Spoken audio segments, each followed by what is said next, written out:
Hey everyone, it's Colin. I've got some friends over and we're looking for a game to play. We normally play some Mario Kart, but all the last 4 games have all been the same. If only we had one that was double the fun. Well, I'll be damned. Mario Kart Double Dash, the oddball of the Mario Kart franchise. Now you get a pick of not just one, but 2 drivers from the Mario roster. This is the only game in the franchise that really tackled this double driver kind of style of gameplay, and I only got it for the small price of...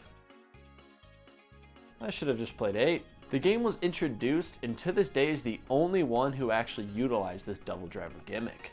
And it also added some other key staples to the franchise we'll go over. But nowadays, I don't really tend to hear much about this game unless it's from people who actually grew up with it. So I'm gonna play it and find out what makes this game special and also worth that steep price tag it's gained today. The biggest addition to this game has to be the fact that you can now drive with 2 racers. And this changes the game like a little bit. You now get 2 item boxes, which this is one of the first games to actually implement that as one of the core mechanics. Because in 8 Deluxe you have a reserve slot, which actually shows you what your next item you're going to be able to use is. In Double Dash, since each driver has 1 item slot, you can actually save an item by swapping which racer you're driving with. This brings a little more strategy into the item system in the game, and I wish they would have figured out a way to implement this in the later games as well. And then the only other really big change is how the game looks.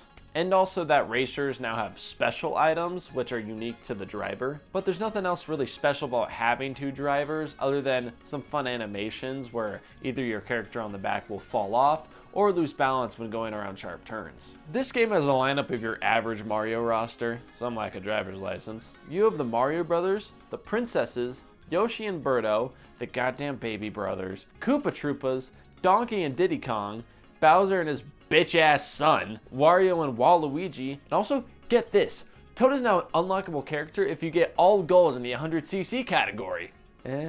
Like there's gotta be some big Toad fans out there, but I don't think many people are gonna go crazy that they got Toad.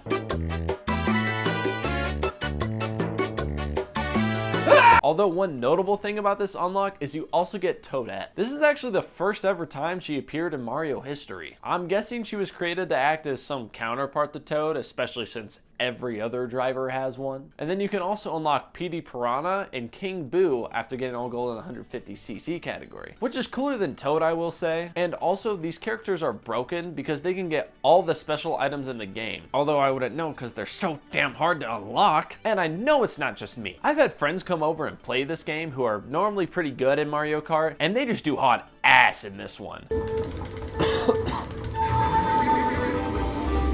Fucking accelerate, bro! What's going on?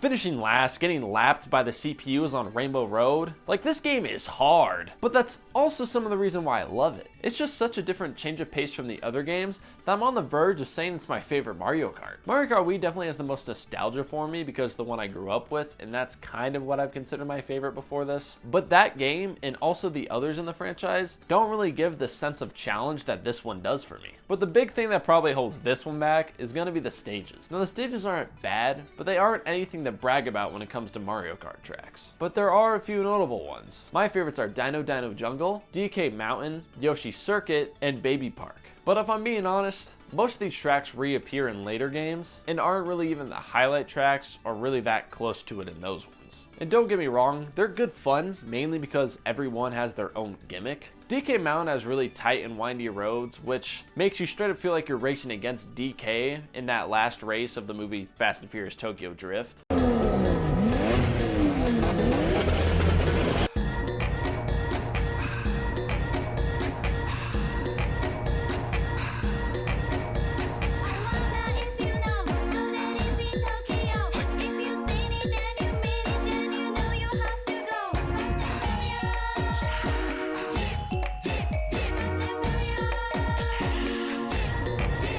Yoshi's Circuit also has tight roads, but feels like there's just a lot going on. It also has that one really cool shortcut if you have mushrooms. And then there's Dino Jungle. This one's just got a cute dinosaur. Although the biggest surprise from that list is probably Baby Park. While it is literally just a circle, this track being 7 laps is very chaotic because of the amount of items that just start stacking up. So when you drift around them perfectly in these small gaps, you really do start to feel like you're getting good at the game. And then there's Rainbow Road. And probably the biggest takeaway from this track is that the boost items are useless and you will just go flying flying off the edge of it. Other than these, the tracks are just kind of boring. Like Sugarland's pretty cool in concept with its little ice hazards it's got floating around, but after you hit like 3 of these in a row, it gets really damn annoying. And all your other stages are just kind of a simple bland, nothing else going on but a background here. And like none of these stages are bad by any means. They just lack that lasting appeal that we've all known Mario Kart tracks to have. And now we're gonna get into the co-op play, which I'll just bring on the guy I was playing this with for. I'm the other guy on the channel.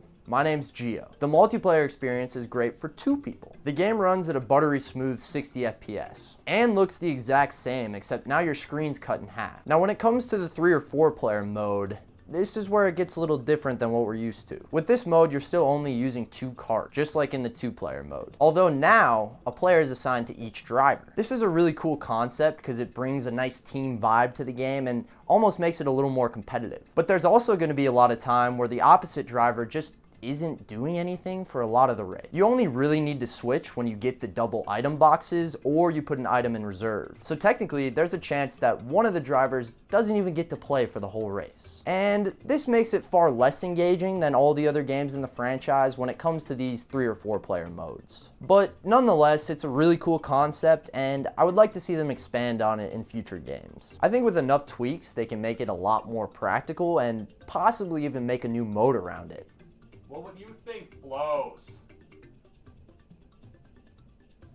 Now, Double Dash is a really great and fun time, and although its addition to the Mario Kart franchise may not have been very major, with most ideas only being used in this game, it gives it a lot of identity and makes it super unique though. Most Mario Karts, you don't really have a reason to go back to them because they're all kind of the same, so why wouldn't you just play the most recent version? Like, they don't have the big kind of core gameplay changes that Double Dash has. And because of that, it makes sense why people look back on this game so fondly. See, I don't know if it's worth the $90 or whatever price tag it's getting today, but it is on an older console that wasn't that popular for the generation, and it has also never been re-released. But then again, there is Mario Kart 8 Deluxe on the market, which is just $60. And it has like way more content. But I will admit this one is probably my favorite just because of the challenge it provides. And Mario Kart Double Dash is one of the best the GameCube has to offer and still holds up great to this day. How come every game you show me just pisses me off? That doesn't happen with all games. Do we have to play more? I do. I need at least one more cup of co-op. Dude. And we won't do that one. That one's the hardest one.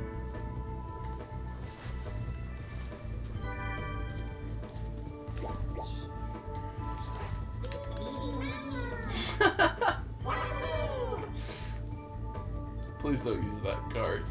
What? Please don't use that card. No, I will.